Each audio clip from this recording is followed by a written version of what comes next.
The night shift began the way most difficult nights begin, quiet enough that people stop paying attention.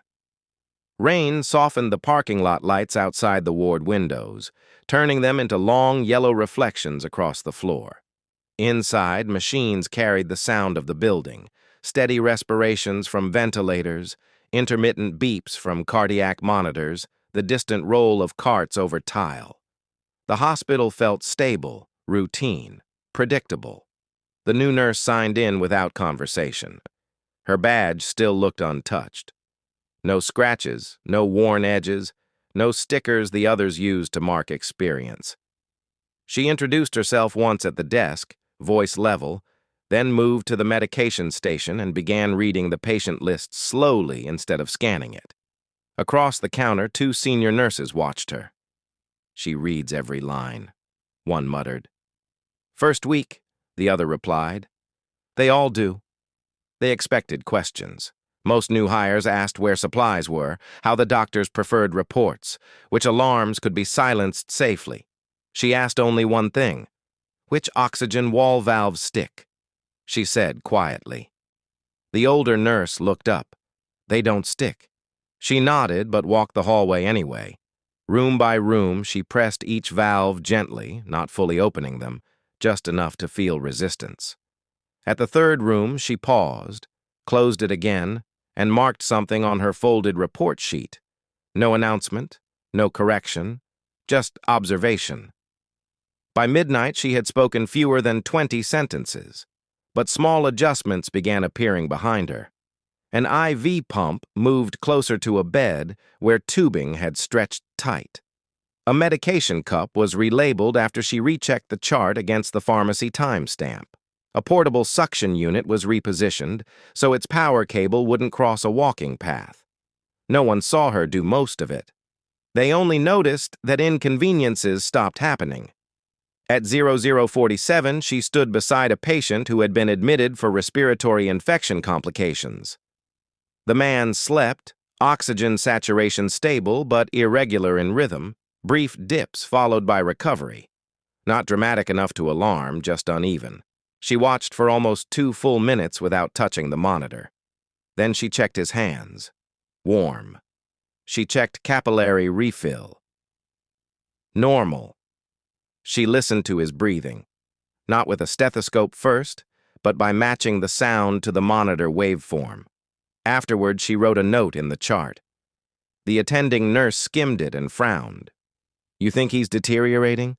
"Not yet," she said. "Then don't flag it. We'll just spook respiratory." She nodded once and said nothing more, but she pulled a backup airway kit from the storage cabinet and placed it on the lower shelf of the room, out of sight from the door, reachable from the bed. At 1:30, a resident entered quickly, annoyed about a delayed lab result. Staff gathered around him with overlapping explanations. In the middle of it, a cardiac monitor produced a sharp alarm 2 rooms down. Everyone paused, then they waited for it to stop. It did. Conversations resumed. The new nurse did not return to the desk. She walked to the room, checked the electrode placement, and replaced a worn adhesive pad before the patient woke fully. The alarm never repeated. When she came back, someone asked, "False alarm?" She considered the wording before answering. Not anymore. By 2:15, the ward had settled into its overnight rhythm. Lights dimmed, conversations shortened, coffee replaced urgency. She remained moving. Not fast, never fast, but constant. Each pass through the hallway followed the same order. Each doorway pause lasted almost exactly the same number of seconds. She never leaned on the counter, never checked her phone, never clustered with staff. Eventually, curiosity overcame dismissal. "You don't take breaks?" a nurse asked. "I do," she replied. "When?" She glanced down the hallway. "When the floor is predictable." The answer sounded polite, but no one could remember the last time she had actually sat down. At 2:42, she returned to the respiratory patient. The monitor again showed a slight irregularity, shorter dips now, closer together. Still within acceptable range, still ignorable. She adjusted nothing. Instead, she opened a cabinet, checked the oxygen mask sizes, and placed a second one beneath the bedsheet fold, where a hand could find it without searching. The attending nurse noticed this time. "You're preparing for a crash that isn't happening." "Preparation prevents rushing," she said calmly. "That's not policy." "No," she agreed and closed the cabinet gently. There was no argument because she didn't present one, just quiet completion. At 3:05, while charting, she paused and listened, not to a machine, but to the building. The ventilation hum had changed pitch by a fraction. Most people would never hear it over the monitors. She looked toward the ceiling, then toward the far ICU corridor where critical systems were routed. "Reorganizing?" someone joked. "Making paths," she replied. "For what?" Well, she didn't answer. Instead, she stood still for 3 seconds, eyes unfocused as if counting something no one else could see. Down the corridor, a ventilator alarm chirped once, then corrected itself. She wrote one last note in her folded report sheet, tucked it into her pocket, and positioned the crash cart where it could pivot without turning. The ward remained calm, but she no longer behaved like the night would stay that way. At 3:17, the lights went out. Not gradually, not flickering. They died. The hallway fell into a thick, unnatural dark that swallowed the glow from the monitors. For half a breath, there was silence. No ventilation hum, no electrical undercurrent, no background rhythm of a functioning building. Then alarms erupted, battery backups screamed in overlapping tones. A ventilator in ICU shifted to manual mode with a sharp mechanical click. Somewhere down the hall, a patient shouted in confusion. "Generator!" someone said too loudly. Everyone waited for the automatic transfer. It did not come. Emergency strips along the floor blinked to life in dull red, barely enough to see shapes moving. Staff reached for phones. The desk nurse swore under her breath. A resident ran toward the electrical panel as if proximity alone could fix it. The new nurse was already moving. She did not run. She turned the crash cart 90 degrees and unlocked its wheels before anyone asked. She pulled a flashlight from the bottom drawer, one she had checked earlier, and handed it to the nearest nurse without comment. Then she stepped into the respiratory patient's room and placed a hand on the oxygen regulator. The wall feed was dead. She switched to portable without hesitation. "Manual ventilation in ICU!" someone shouted. "Respiratory's not answering. Call facilities." Voices stacked on top of each other, urgent and uncoordinated. She exited the room and spoke at a normal volume. "Close, non-critical rooms. Preserve battery on monitors. Assign one person per unstable patient." It sounded like advice, not command, but people obeyed. Perhaps because her tone carried no panic. The attending nurse stared at her. "How do you know the generators failed?" She looked toward the ceiling again, listening. "Transfer delay exceeded 8 seconds. That doesn't mean total failure." "No," she agreed, "but it suggests it." A second alarm cut through the corridor, ICU this time, sustained and sharp. The resident reappeared, pale. Backup panels not responding. Facilities is 5 minutes out. 5 minutes was long enough to lose someone. The new nurse stepped forward. "How many ventilated?" 3 critical, 2 moderate. "Assign bag ventilation now. Rotate every 2 minutes to prevent fatigue." She walked toward ICU before waiting for acknowledgement.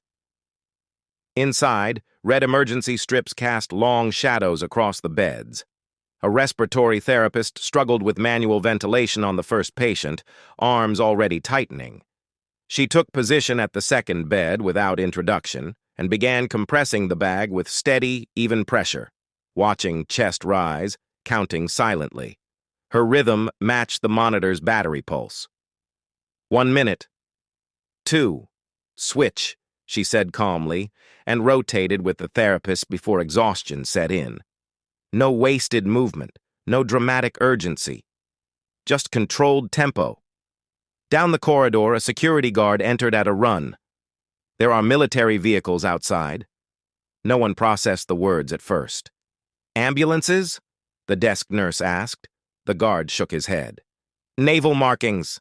The attending nurse blinked. Why would the Navy be here? As if summoned by the question, the emergency entrance doors slid open with a hydraulic groan. Heavy boots crossed tile in measured steps, not hurried. Flashlights swept the ceiling, corners, exits.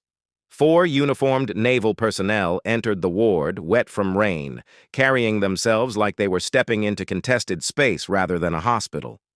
The lead officer approached the desk. We need your administrator. He's not on site, the desk nurse replied, flustered. We're on generator failure. The officer's eyes moved once across the darkened hallway, assessing. We're aware. Aware of what? The resident demanded. The officer's jaw tightened slightly. We're here for our SEAL liaison. Silence followed. Your what? The attending nurse asked. Our liaison officer, assigned to this facility. There's no one like that here. The officer did not argue. He simply looked down the corridor again, gaze steady.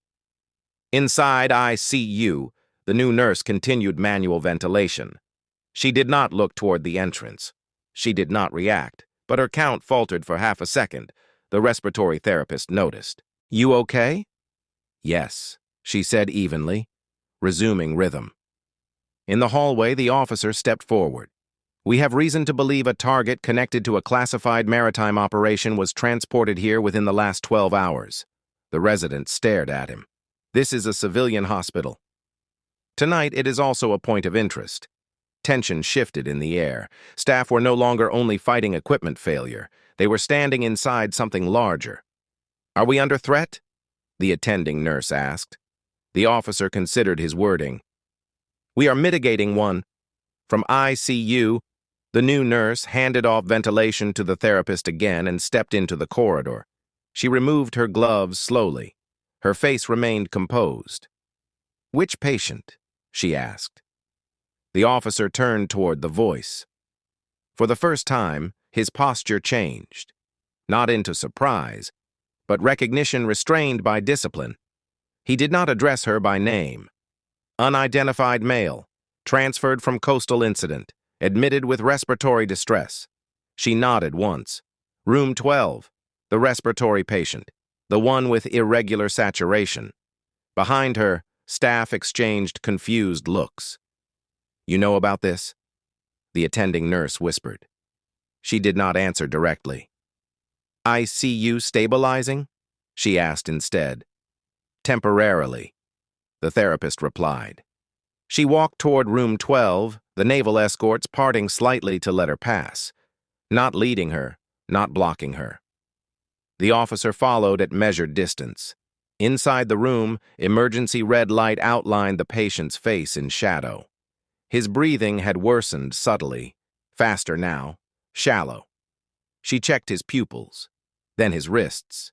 There were faint compression marks beneath the hospital bandage, nearly invisible. Not restraints, cuff impressions. She inhaled once, steady. Behind her, the officer spoke quietly. Is he stable enough to move? She kept her eyes on the patient. No, she said. It was not an opinion, it was assessment. And if he destabilizes? She adjusted the portable oxygen flow. Then we contain it here. Outside, the storm intensified, rain striking the windows harder. Inside, the building remained on emergency red.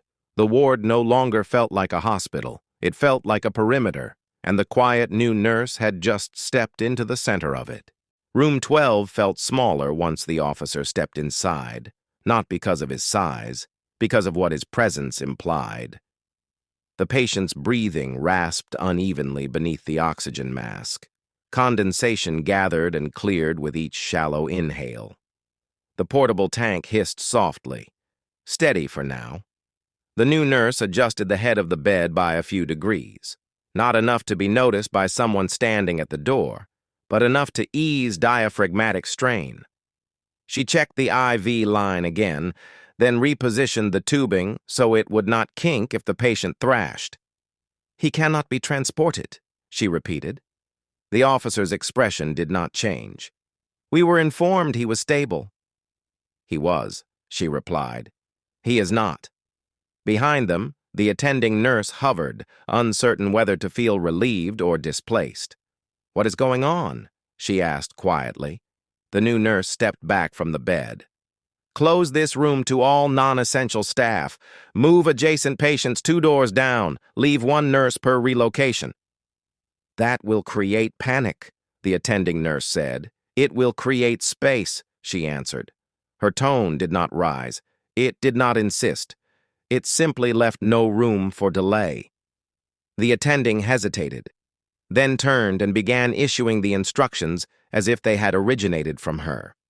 In the hallway, carts rolled, doors opened and shut. Patients were moved under the explanation of electrical maintenance. No one used the word containment. The officer watched the reorganization unfold with measured stillness. "You anticipated generator failure," he said quietly. She did not look at him. "I anticipated instability." "From what?" She adjusted the oxygen flow rate slightly higher. "From pattern." He studied her profile for a long moment. "You were assigned here for observation." "No," she replied. "I was assigned here for care." The distinction lingered. A nurse rushed toward them. "I see you. Battery backups are dropping faster than projected." "How long?" she asked. 7 minutes, maybe less. She nodded once. "Rotate manual ventilation teams every 90 seconds now. Shorten interval to preserve strength. Dim all remaining lights except critical rooms." The nurse blinked. "That's going to make it darker." "Yes," she said calmly. "It will also extend battery." There was no argument. As the nurse left, the officer spoke again. "The risk is not power failure alone." "I know," she replied. "You were briefed?" "I was informed that maritime exposure protocols might be necessary." He absorbed that. The patient shifted slightly, coughing against the mask. The sound was wrong, deeper than respiratory infection, tighter in the chest. She removed the mask briefly and listened with a stethoscope, her face unreadable. "Fluid?" the attending nurse asked. "Not primary," she said. "Constricted airway response." She replaced the mask and secured it more firmly. Outside the room, one of the Naval Escort spoke urgently into a radio. Words like perimeter and containment drifted faintly through the doorway. The attending nurse finally asked what no one else had. "Who are you?" The question did not carry accusation, only confusion. She continued watching the patient's breathing pattern before answering. "I am on rotation," she said. "That's not what I mean." She met the attending's eyes briefly. "You mean why they are here?" "Yes." She paused. "They believe this patient is connected to an operation that went wrong." "And you?" "I believe he is hypoxic." It was not avoidance. It was prioritization. Another alarm sounded from ICU, short, strained. The building felt like it was shrinking around its failing systems. She stepped into the hallway. "All non-critical staff move to West Wing. Close fire doors between corridors. We need isolation zones." The attending looked startled. "Isolation for what?" She turned slightly, lowering her voice. "For the possibility that this is not mechanical failure." Understanding settled slowly. "You think the outage was deliberate?" the attending said. "I think the timing is not random." The officer stepped closer. "We have reason to suspect tracking." "Of him?" she asked. "Yes." "Then extraction increases exposure," she replied immediately. The officer did not contradict her. In the dim corridor, the remaining staff now moved with quieter purpose. Confusion had been replaced by structure. No one had formally handed her authority, but the ward had shifted around her gravity. She returned to room 12 and checked the patient's pulse manually instead of trusting the monitor. Slightly elevated. Irregular. She leaned closer, speaking low enough that only he might hear. "Stay with the rhythm. Slow your breathing." There was no guarantee he could process it, but she said it anyway. The officer observed carefully. "You are trained," he said. "Yes." "Field?" She did not answer directly. "Containment is cleaner than pursuit," she said instead. "You know that." He held her gaze for a fraction longer than protocol allowed. Outside, thunder rolled across the sky, shaking the windows lightly. For a moment, the red emergency lighting flickered. The entire ward froze, then stabilized. She did not move during the flicker. She simply counted under her breath until the power steadied again. When it did, she looked toward the officer. "You will keep your team outside this room. That is not standard procedure. It is tonight." He considered the room, the limited space, the oxygen tank, the IV stand, the patient's labored breath. Finally, he nodded once and stepped back into the hallway, signaling his escorts to hold position. The attending nurse exhaled slowly. "You're isolating yourself," she said quietly. "Yes." "And if he crashes?" "Then we manage it here." "And if this is more than respiratory?" She met her eyes again. "Then fewer people are exposed." The cost of the statement was not dramatic. It was simple. She adjusted her gloves. In the hallway, the ICU alarm cut off abruptly. Either stabilization had succeeded, or something else had. She closed the door to room 12 halfway, not fully, enough to signal boundary without sealing it. Then she positioned the crash cart inside the room, angled for immediate access, every movement precise, every adjustment intentional. Outside, the naval officer stood guard without announcing it. Inside, the quiet nurse prepared for whatever the next 5 minutes would demand. No raised voice, no visible rank, just controlled movement inside narrowing space. The ward no longer questioned her. They waited. The patient's breathing changed first, not louder, not faster, shallower. Each inhale stopped short of completion, as if his lungs refused to finish the motion. The oxygen mask fogged only halfway now before clearing again. The new nurse watched the pattern for 10 seconds before touching anything. "Get me another portable tank outside the door," she said calmly. The attending nurse hesitated. "We're already short." "Place it outside," she repeated. "Do not bring it in unless I ask." The attending left without further question. Inside the room, the naval officer remained at the threshold, respecting the boundary she had drawn earlier. He had removed his gloves but kept them ready in one hand. "You believe exposure risk is active?" he said quietly. "I believe deterioration is accelerating," she replied. "Cause is secondary." She checked the IV line again. The fluid level had dropped faster than expected. She adjusted the rate downward slightly, not to slow treatment, but to prevent overload if pulmonary response worsened. The patient coughed, a tight, contained sound that did not clear his airway. His hand lifted weakly, then fell back against the sheet. She leaned closer. "Focus on breathing out," she said softly. "Longer than breathing in." His chest attempted to follow the rhythm. For a moment, the oxygen saturation rose 2 points, then fell again.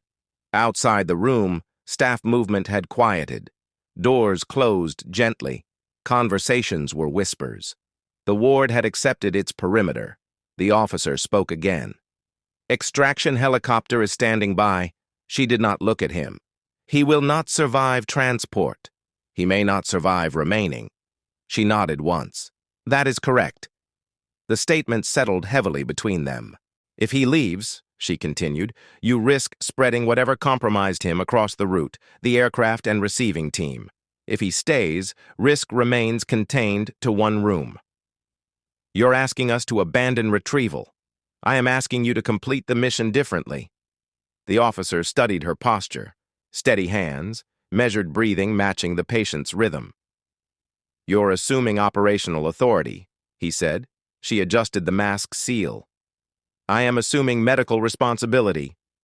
The difference was narrow but decisive. The patient's monitor alarmed, a weaker tone this time as battery power thinned.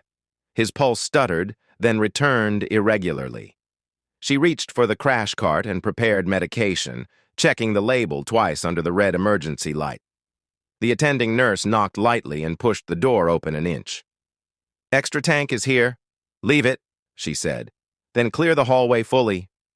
You'll be alone." "Yes." The attending hesitated. "We can assist." "You can remain available," she corrected gently, "but not present." Understanding passed reluctantly. The door closed again. Now only 2 people and 1 failing patient occupied the room. The officer stepped just inside. "If this is exposure, you should not stay either." She prepared the syringe with steady precision. "If I leave," she said, "someone else replaces me. That is procedure. They will not have context. You're not cleared to—" She finally looked at him fully. The expression held no challenge, only certainty formed long before this night. "You didn't come here for a stranger," she said quietly. "You came because someone trained to manage this was already here." The officer's jaw tightened slightly. For the first time, he spoke not as a visitor, but as subordinate recognizing command he could not officially acknowledge. "Yes," he said. The patient's breathing faltered again. She administered the medication slowly, watching for response. Seconds passed. The chest movement deepened marginally, still fragile but sustained. She adjusted the oxygen again and repositioned his shoulders to open the airway. "Stay with it," she murmured. The officer remained silent, standing guard at the door without instruction. Minutes stretched. Outside, the faint rumble of generators attempting restart echoed through the building, then failed again. The red lighting flickered, but held. Sweat gathered beneath her gloves. She did not wipe it away. The patient coughed sharply, then drew a fuller breath than before. The monitor steadied slightly, still weak but rhythmic enough to avoid immediate collapse. She exhaled slowly for the first time since the change began. "He's stabilizing," the officer said. "For now," she replied. He watched her hands, the controlled economy of every motion. "You remained because fewer variables exist here." "Yes." "And because extraction would compromise the operation." She did not answer. The silence served as confirmation. After several minutes, the saturation rose gradually into safer range. Not recovery, not safety, but survival. She stepped back half a pace, maintaining observation. "You should rotate out," the officer said. "We can maintain containment." She shook her head once. "Transition now risks reversal." Another quiet minute passed before she finally removed her outer gloves and discarded them. Outside the door, staff waited in the dim hallway. She opened it slightly. "Condition holding," she said. "Continue isolation." Relief moved through the corridor but remained restrained, matching her tone. No celebration, only continuation. She turned back toward the patient, posture relaxing by a fraction. The officer spoke softly behind her. "They will ask for identification when command arrives." She adjusted the blanket over the patient's shoulder. "They won't need it," she said. "Why?" "Because nothing happened here." He understood. The mission was containment, not recognition, and the cost had been accepted before the night began. At 5:42, the generators finally engaged. The transition was uneven. Lights brightened in sections, monitors rebooted in staggered intervals, and ventilation resumed with a deep mechanical breath that moved through the ceiling vents like the building waking from sedation. One by one, alarms silenced as systems reclaimed their function. No one cheered. The ward remained quiet, as if noise might disturb the fragile normality returning around them. Inside room 12, the patient slept under steady oxygen flow. His breathing was still labored but no longer collapsing inward. The monitor displayed a consistent rhythm for the first time since the blackout. The new nurse stood beside the bed, watching the numbers stabilize, not trusting them yet. Machines could recover faster than people. The naval officer remained near the door, posture unchanged since the longest part of the night had passed. "Command is inbound," he said quietly. She nodded once. "Estimated arrival?" 6 minutes. She checked the IV line, secured the tape again even though it held, and replaced the oxygen tank with the wall supply now that pressure had returned. Every motion slow, deliberate, leaving no trace of urgency behind. Outside the room, staff moved carefully through the hallway. Conversations were hushed, practical. The story already forming was electrical failure, multiple patient instability, controlled response. No one mentioned military involvement out loud. The attending nurse approached the doorway and stopped. "He's holding," she said softly. "Yes." The attending lingered. "You stayed the whole time." Yes. There was more she wanted to ask, but the presence of the officer prevented it. Instead, she said, "We'll continue monitoring." "Good," the new nurse replied. "Do not move him for at least 2 hours." The attending nodded, accepting the instruction without hesitation now. Footsteps echoed from the entrance, measured, heavier than hospital pace. Additional personnel entered, uniforms marked by authority rather than urgency.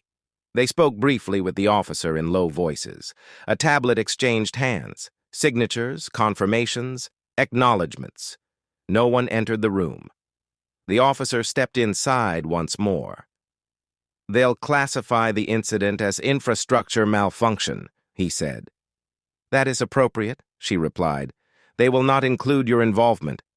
She adjusted the patient's blanket edge to keep it from touching the IV site. "That is also appropriate." He watched her for a moment. "You prevented escalation." She did not respond.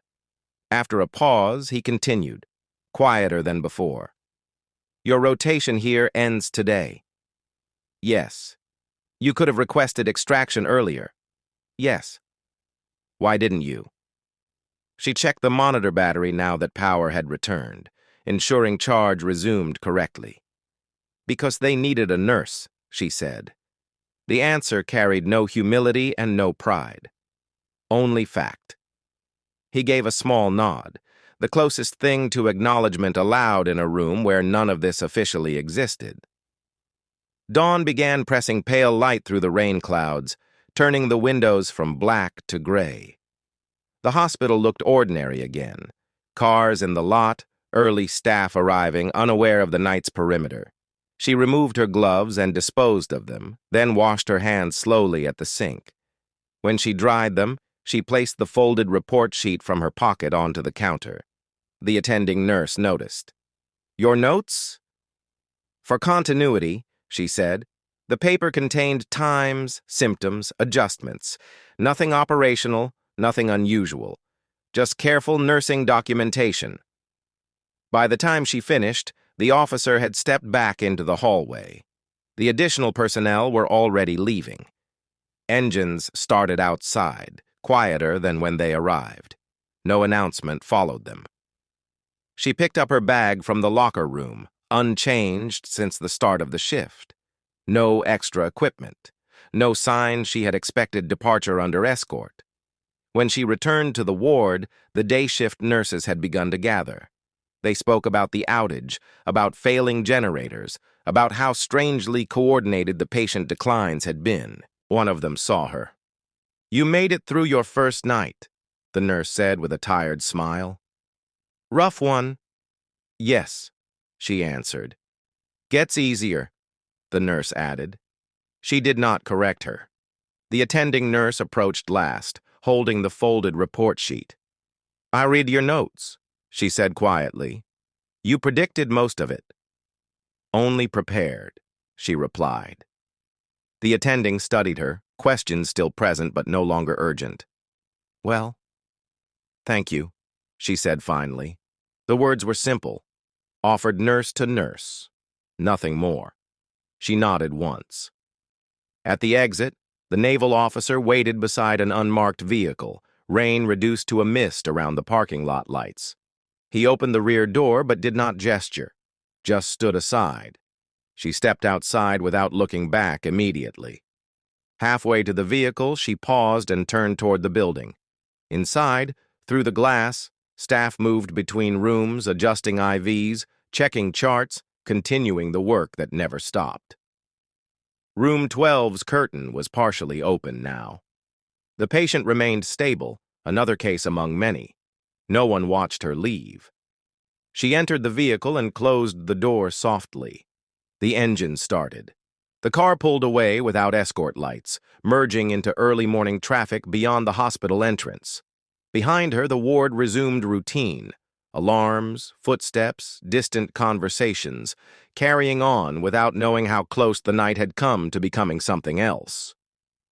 By mid-morning, the incident report would read, temporary power failure, multiple respiratory complications, resolved without casualty. No mention of containment, no mention of who had held it in place. Only the lingering impression among a few staff that the quiet new nurse had never truly been new, and that she had never needed recognition to do exactly what she came there to do.